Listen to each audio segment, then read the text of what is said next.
Beta function की इस series में हम जो है यो बीटा फंक्शन या फिर गामा फंक्शन से रिलेटेड क्वेश्चन सॉल्व कर रहे हैं। तो आज की इस वीडियो में हम सभी जो क्वेश्चन सॉल्व करेंगे तो वो होगा रिलेटेड कि इंटीग्रल को कैसे हम सभी बीटा फंक्शन में ट्रांसफॉर्म करके और उस इंटीग्रल को जो है इजीली सॉल्व कर सकते हैं। ठीक है, तो उससे रिलेटेड एक क्वेश्चन आज हम सभी सॉल्व करेंगे। तो जो क्वेश्चन है वो है integral 0 to 1 x to the power n-1 plus x to the power m-1 whole divided by 1 plus x to the power m plus n into dx। ठीक है, तो इस इंटीग्रल को सॉल्व करना है बाय यूजिंग बीटा फंक्शन। तो हम लोग क्या करेंगे कि इस इंटीग्रल को बीटा फंक्शन में ट्रांसफॉर्म करेंगे, फिर इसको सॉल्व करेंगे।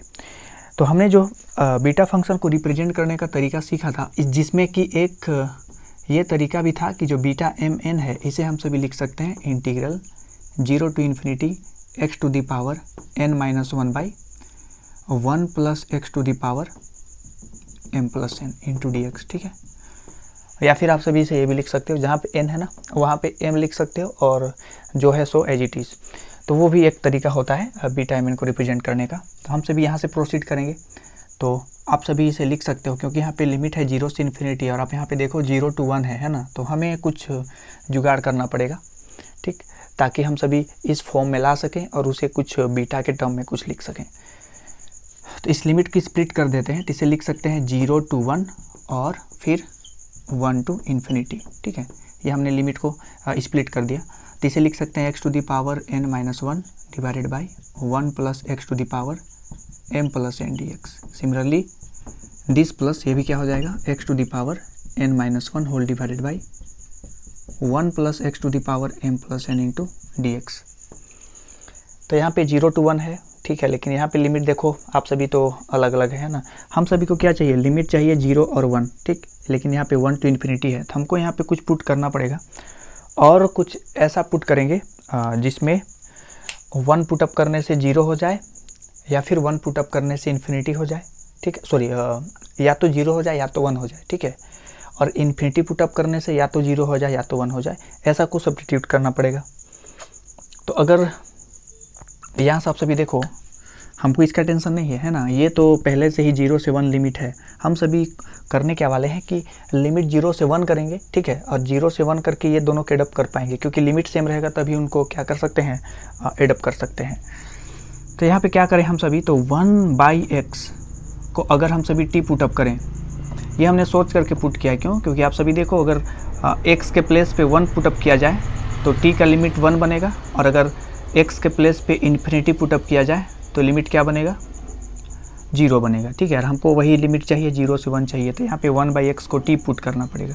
और अगर यहाँ से dx इज इक्वल टू देखें, मतलब कि ये हो जाएगा -dx/x² is equal to dt। ठीक है, तो x को क्या लिख सकते हैं, x को लिख सकते हैं 1/t, और 1 + x को क्या लिख सकते हैं, तो दोनों साइड अगर 1 ऐड करेंगे तो इसको लिख सकते हैं 1 + t/t। ठीक है, तो ये सभी चीज़ें अगर सब्स्टिट्यूट करें तो ये जो इंटीग्रल है वो किसका फॉर्म, ये किस फॉर्म में कन्वर्ट हो जाएगा। तो हम सभी सिर्फ इस वाले इंटीग्रेशन को सोल्व कर रहे हैं, क्योंकि ये तो पहले से ही हम सभी का फॉर्म में है। ठीक है, तो अगर आप सभी देखो 1 पुटअप करेंगे तो यहाँ पे 1 पुटअप करेंगे तो t का लिमिट 1 ही होने वाला है।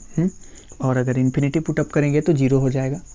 और x को हमको क्या लिखना है, x को लिखना है 1/t, तो ये हो गया 1/t, और क्योंकि इसका पावर था n-1 तो यहाँ भी हो जाएगा n-1। ठीक है, और 1 + x को क्या लिखना है हम सभी को, तो इसको लिखना है 1 + t, और क्योंकि इसका पावर m + n था तो यहाँ भी क्या हो जाएगा m + n, और t to the power m + n।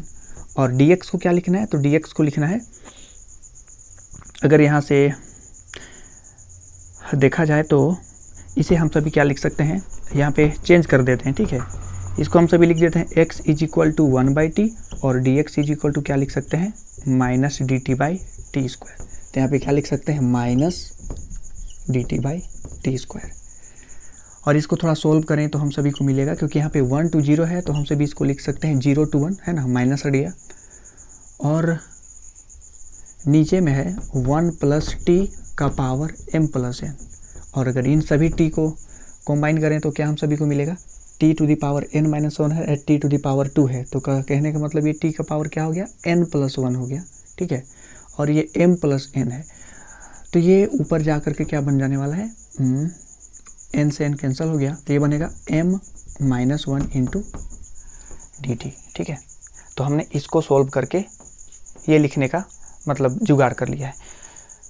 तो जो बीटा mn है, बीटा mn है, ये क्या होगा, तो इसको हमने ये दो इंटीग्रल में स्प्लिट किया था, जिसमें कि ये है 0 to 1 x to the power n minus 1 by 1 plus x का पावर m प्लस n। ठीक है, प्लस इस इंटीग्रल को हम सब ने क्या कन्वर्ट करके लिख लिया है, 0 to 1। और आप सभी एक चीज़ गौर करो, अगर यहाँ पे वेरिएबल चेंज करेंगे तो कोई फ़र्क नहीं पड़ने वाला है ना, तो जहाँ जहाँ t है वहाँ पे x भी लिख सकते हैं।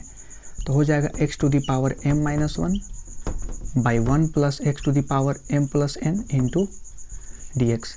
और यहाँ पे जो लिमिट है वो सेम है, तो हम इसे लिख सकते हैं 0 to 1 x to the power n minus 1 plus x to the power m minus 1 whole divided by 1 plus x to the power m plus n into dx। तो ये किसको सोल्व करके आया, ये बीटा mn को ही सोल्व करके आया। कहने का मतलब ये जो इंटीग्रल है एक्चुअली में ये क्या है, ये बीटा फंक्शन का ही एक अलग फॉर्म है। तो इसको आप सभी इस रिजल्ट को याद भी रख सकते हो कि जो बीटा mn है उसको रिप्रेजेंट करने का एक तरीका हमने और भी सीखा। ठीक है, तो अगले वीडियोज़ में हम और भी कुछ जो क्वेश्चंस है बीटा फंक्शन से रिलेटेड उसको सोल्व करेंगे।